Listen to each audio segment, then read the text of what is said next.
All right, well, it's not every day, every week, every year for that matter that Medicine Hat is graced with the presence of a future Hall of Famer in his chosen sport, Mr. Frank Mir. Frank, thanks for stopping by. First and foremost, what are you doing in Medicine Hat? Well, I'm out here just seeing the fans of the sport of MMA. It's a good thing being with Nutrabolics. I get to travel a lot around Canada, and one of the things I really enjoy is actually traveling to some of the areas that really don't get to see any of the UFC fights. Really, the chance of a UFC fight being here in a Medicine Hat anytime soon is probably not very great. So the fact that fighters can come out here and see the fans, and they can, fans can meet us firsthand, I think it's a great opportunity on both sides. Now, you, if anyone in MMA, were pretty much born into martial arts. I know your father owned a karate school in Vegas. Your mom was very involved in it. I guess when you grow up around it, you can go one of two ways. Either when you get old enough to make your own decisions, you say, I'm out of here, I'm going to go do my own thing, or you can go the route you went and make it your life as well. Was there one event, one thing that sticks out in your mind at a certain age that kind of made that decision for you, that you said, you know what, this is what I'm doing? No, actually, I always make jokes because everybody keeps saying, like, wow, you got this crazy personality, you're willing to jump in and do these things. I'm like, no, I finally figured out, like, about all the heroes back in the day, like, Hector, or Achilles, or anybody you read about. I think the issue that they had is the issue I have. I just don't know how to say no to things. So, when I was 21, one of the guys at gyms, I just wanted to train. My idea was that, martial arts is something I enjoy doing, and I train it, and then regardless of whether I got paid doing it or not, I would always train and do competitions for free. And then it just worked out to where a guy asked me one day, he's like, hey, there's some fights and the guys are making $500. Would you be willing to jump in there and fight somebody? I'm like, I'd do it for free. And if you're going to pay me to do it, okay. And that's just kind of like how it progressed from there. And then the UFC came knocking, and Joe Silva came into our gym, and I was seen. It was just like, hey, we have a guy that got injured, and would you be willing to take his place? I'm like, sure. And that's where I guess kind of where I'm at now. Nice. Now, you're a well-rounded fighter, but in the past couple of years, you've been known as one of the better jiu-jitsu practitioners, especially in the heavyweight division. Some of the guys coming into the heavyweight division these days, the Brock Lesnars, the Shane Carwins, they seem to be relying more and more so on just their brute strength and their power. Is jiu-jitsu still as important in the heavyweight division specifically these days as it was a year or two ago? I think so. I just think that a lot of us, myself included, just do a better job of representing it. I think, it's easy to fall in love with the power aspect of it because it's a quick and it doesn't take long to be proficient at some of the basic movements and power. But at the same time, if you put in the time and the hard work, anytime anybody ever questions whether jiu-jitsu or any of the submission techniques work, I just say, look at the first couple of UFCs. If people don't know jiu-jitsu, it doesn't matter how strong you are, you're going to fall victim to it. And even nowadays, if you go into Brock's camp or Carwin's camp, anybody who is known for size and strength, they're still training submissions and still training how to do jiu-jitsu.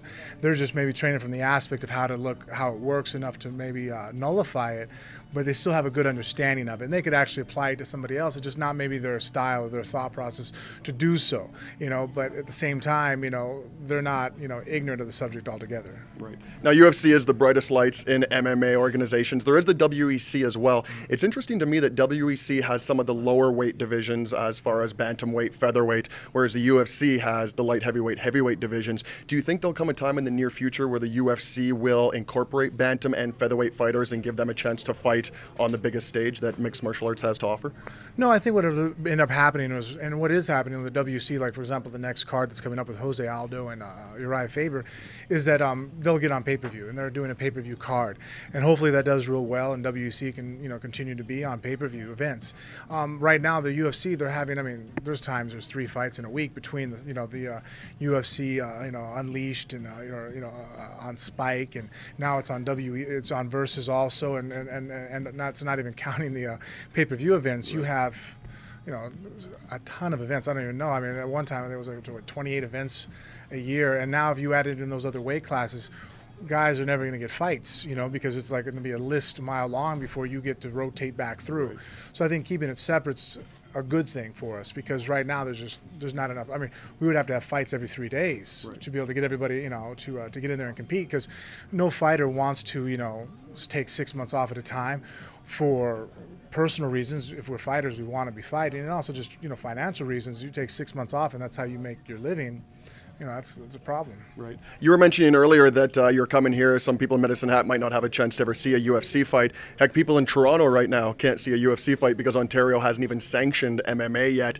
Do you think there's a fighter's responsibility to help guys like Dana White try and influence people that make those decisions in a province like Ontario to get it sanctioned and to get Canada's biggest market a fight in the future? I think it's the fighters, but honestly, too, I put it a lot upon the fans. I think that's one thing that whenever I hear any kind of arguments to be counter to having a UFC event, people or any kind of mixed martial art event, the one argument that I'm hearing a lot now, and it may be just me myself hearing it, but it's that, oh, well, if we have an event here, what's that going to bring out in our individuals? Everybody's going to be drinking, everybody's going to get violent, and when the fight lets out, everybody in the city is going to be coming out, and everybody's going to be wanting to fight. They're not talking about fighters walking out of the cage and going home and beating people up on the way, to their hotel room. They're talking about the fans and how they conduct themselves. So in all honesty, it's really not even the hands of the fighters or the promoters. I think we've already done enough to show how we conduct ourselves. Fighters, we're not in the news. Very rare occasions here and there, but we've shown how we conduct ourselves. Dana White and the organization is showing how it conducts itself. I think right now the one question mark is fans, and they always do conduct themselves well. I think that's one thing in our last event where we had in New Jersey. Nothing wasn't going on. Nothing more than any sporting event. Obviously you're always going to have some kind of negative feedback when you get a bunch of men together and if there's any alcohol involved, but no more than you're going to have at a baseball game or a hockey game or a football game.